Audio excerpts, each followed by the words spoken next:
अस्सलामुअलैकुम नाज़रीन। Indian independence act के तहत पाकिस्तान और हिंदुस्तान एक ही वक्त में मौजूद और वजूद में आए। इस एक्ट के मुताबिक अगस्त 1947 वो दिन है जो बरे सगीर में दो रियासतों का क़याम हुआ, लेकिन पाकिस्तान अपना यौम आज़ादी 14 अगस्त को जबकि हिंदुस्तान अपना यौम आज़ादी 15 अगस्त को मनाता है। एक ही कानून के तहत तकसीम होने वाले दोनों ममालिक अपना यौम आज़ादी अलग अलग क्यों मनाते हैं? दोस्तों, ये वो बहस है जो हर साल माह अगस्त में शुरू हो जाती है। कई आर्टिकल छापे जाते हैं, दलाइल दिए जाते हैं, ये सिलसिला जूं का तूं ही रहता है। फिर अगला साल आ जाता है और ये बहस नए सिरे से छिड़ जाती है और ये सिलसिला चलता रहता है।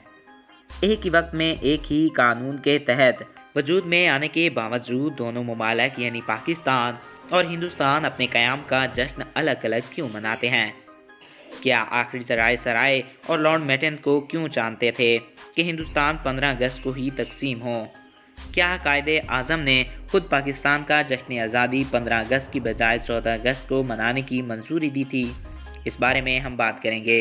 तो वीडियो को शुरू करने से पहले नए आने वाले दोस्तों से हमारी दरख्वास्त है कि अगर आपने अभी तक हमारे इस चैनल को सब्सक्राइब नहीं किया तो इसको सब्सक्राइब करें और साथ ही बेल के आइकन को प्रेस करें ताकि हर नई आने वाली वीडियो बर वक्त आप तक पहुँचती रहा करें। नाज़रीन, बड़े सगीर में मुसलमानों और हिंदू आज़ादी के मुतालबे ने ज़ोर पकड़ा तो बड़े सगीर के वज़ीर आज़म ने ऐलान किया कि बरतानिया जून 1948 तक हिंदुस्तान छोड़ देगा। लेकिन फिर अचानक 15 अगस्त 1947 में ही अंग्रेज़ हिंदुस्तान छोड़ने का फ़ैसला कर चुके थे। माहिरीन के मुताबिक 15 अगस्त की तारीख हिंदुस्तान के आखिरी वायसराय लॉर्ड माउंटबेटन ने इसलिए दी थी कि इस तारीख को जापान ने 1945 को फ़ौज के सामने हथियार डाल दिए थे और जंग अजीम कौम में सेकेंड वर्ल्ड वॉर का खात्मा हुआ था। चूँकि माउंटबेटन ने इस जंग में साउथ ईस्ट एशिया कमांडर के सुप्रीम आर्डर कमांडर भी थे, इसलिए वो इस तारीख को अपने लिए खुशकिस्मत समझते थे।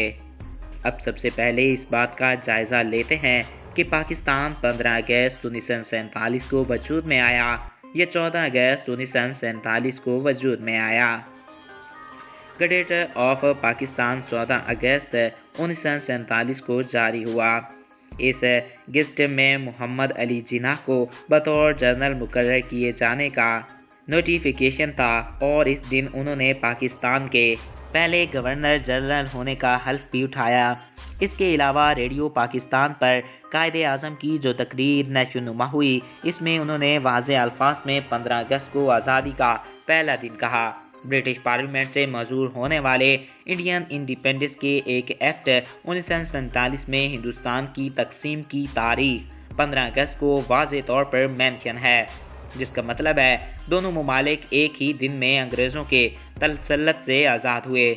जुलाई 1948 में जारी होने वाले पार्लियामेंट में पाकिस्तान की पहली डाक टिकट्स पर यौम आज़ादी 15 अगस्त ही लिखा हुआ था। इसके अलावा पाकिस्तान के ब्रिटिश कमीशन डिपार्टमेंट की तरफ से शाया करदा 1948 के एक दावेनामे में 15 अगस्त यौम आज़ादी लिखा हुआ था। एक और सबूत ये दिया जाता है कि दिसंबर 1947 को पाकिस्तान के महकमा दाखिला ने 1948 के जिन सालाना तातीलात का ऐलान किया था उनमें यौम आज़ादी या यौम पाकिस्तान 15 अगस्त 1948 ही मेंशन था। इन तमाम हक़ाइक़ को मद्देनज़र रखा है तो ऐसा लगता है कि यौम आज़ादी 15 अगस्त को है। लेकिन अब सवाल ये पैदा होता है कि आखिर वो कौन सी वजूहात थी जिनके बायस पाकिस्तान अपना यौम आज़ादी 14 अगस्त को मनाता है। हिंदुस्तान के आखिरी वायसराय लॉर्ड माउंटबेटन ने 15 अगस्त को आज़ाद होने वाली नई रियासत को एस्टाब्लिश करना था, लेकिन एक ही वक्त में दिल्ली और कराची दोनों जगह पर होने वाली तकरीबात में उनकी शिरकत नामुमकिन थी। जबकि दूसरी जानिब 14 अगस्त और 15 अगस्त के दरमियान सेलिब्रेशन का ऐलान कर दिया और एक एक्ट के मुताबिक भी यही वक्त होता था। लेकिन यहाँ सिर्फ वायसराय की दोनों तरफ दस्तयाबी का मसला नहीं था, असल मसला ये था कि वो हिंदुस्तान और पाकिस्तान यानी दोनों रियासतों के एक ही वक्त में गवर्नर जनरल बनने के ख्वाहिशमंद थे। हिंदुस्तान ने तो उनकी इस ख्वाहिश के सामने काफ़ी झुका दिया, लेकिन कायदे आज़म ने इनकार कर दिया यूँ अगर वो पहले हिंदुस्तान को पावर ट्रांसफ़र करते तो जाहिर है इसके बाद वो इंडियन गवर्नर जनरल बन जाते, और क़ायद-ए-आज़म को ये किसी तौर पर भी मंजूर न था कि एक India governor general of Pakistan को पावर ट्रांसफ़र करने। बाकायदा क़ायद-ए-आज़म की ख्वाहिश थी कि पाकिस्तान को पावर ब्रिटिश इंडिया से बराह रास्त ट्रांसफ़र हों, ना कि नई रियासत हिंदुस्तान से। लिहाजा इसका हल ये निकाला गया कि ब्रिटिश इंडिया का वायसराय पाकिस्तान को 15 अगस्त से पहले 14 अगस्त को पावर ट्रांसफ़र करते। चुनाचा वायसराय कराची आ गए और अगले ही दिन क़ायद-ए-आज़म मोहम्मद अली जिन्ना को नई रियासत की पावर का एक तकरीब के ज़रिए ट्रांसफ़र कर दी। इस वजह से ये भी बताई जाती है कि 14 अगस्त में हिंदुस्तान में 26 अफ़आन इसकी एक वजह यह भी बताई जाती है कि 14 अगस्त में हिंदुस्तान में 26 रमज़ानुल मुबारक का दिन और लैलतुल क़द्र की रात थी। यूँ 27 की शब को पाकिस्तान वजूद में आया। बहुत ही मुबारक बात है दोस्तों। कुछ लोग दोनों ममालिक के टाइम जोन के फ़र्क को भी एक मंतक के तौर पर पेश करते हैं, और इनका कहना है कि जब दिल्ली में 14 और 15 अगस्त के दरमियानी रात के 12 बजे थे तो पाकिस्तान के मेयारी वक्त के मुताबिक यहाँ पर 14 अगस्त की रात के 11:30 बजे थे। इसलिए पाकिस्तान 14 अगस्त को ही यौम आज़ादी मनाता है। इसलिए इसकी वजह इसलिए सही नहीं कहा जा सकता क्योंकि हिंदुस्तान का एक ही मेयारी वक्त था। ये जो 30 मिनट का फ़र्क है, इस टाइम जोन का आगाज़ 1951 से हुआ था। क्या में पाकिस्तान के अगले साल यानी कि 1948 के औस में वज़ीर आज़म लियाकत अली ख़ान के सरबराही में एक नेशन मीटिंग मुनक्किद हुई। नाज़रीन, इस मीटिंग में फ़ैसला किया गया कि पाकिस्तान का पहले यौम आज़ादी 15 अगस्त की बजाय 14 अगस्त 1948 को मनाया जाएगा। इस दिन तमाम सरकारी दफातर पर पाकिस्तानी परचम हिलाया जाएगा और सरकारी तकरीबात का इनेकाद किया जाएगा।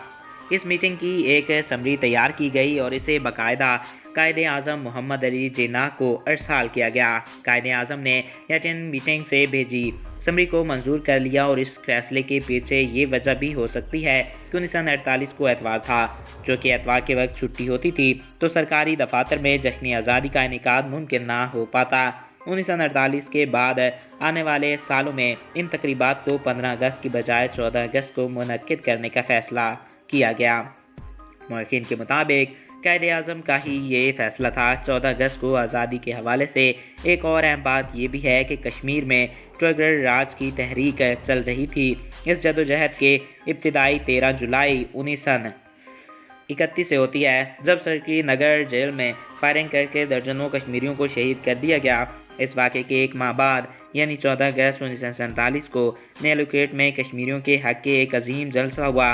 इस जलसे में शायर मशरक़ इलामा इकबाल भी शरीक थे। इसमें फ़ैसला हुआ कि 14 अगस्त हर साल कश्मीर डे मनाया जाएगा। ये सिलसिला 1947 तक चला।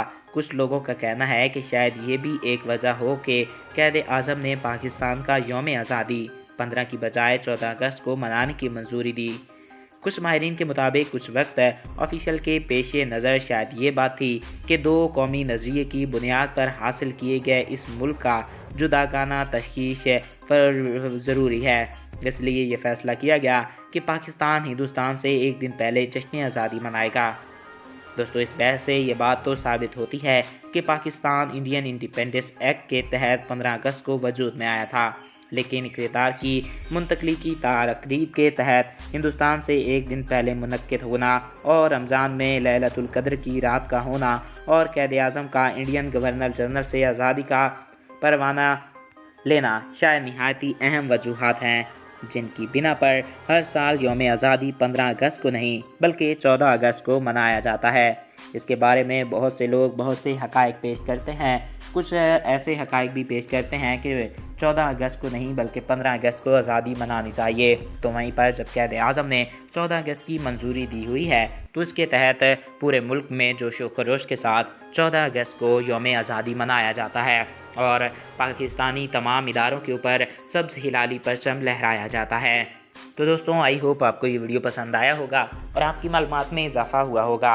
अगर आपको हमारा ये वीडियो पसंद आया और आपकी मालूमात में इजाफ़ा हुआ है तो हमारे इस चैनल को सब्सक्राइब करें और साथ मौजूद बेल के आइकन को प्रेस करें। और अगर आप किसी भी टॉपिक पे वीडियो देखना चाहते हैं तो कमेंट्स बॉक्स में अपनी राय से ज़रूर आगाह कर सकते हैं। एक नए दिलचस्प और इन्फॉर्मेटिव वीडियो में फिर मिलेंगे। अपने प्यारों और अपने दोस्तों का ख्याल रखिएगा। मुझे दीजिए इजाज़त। Thanks for watching. अल्लाह हाफिज़।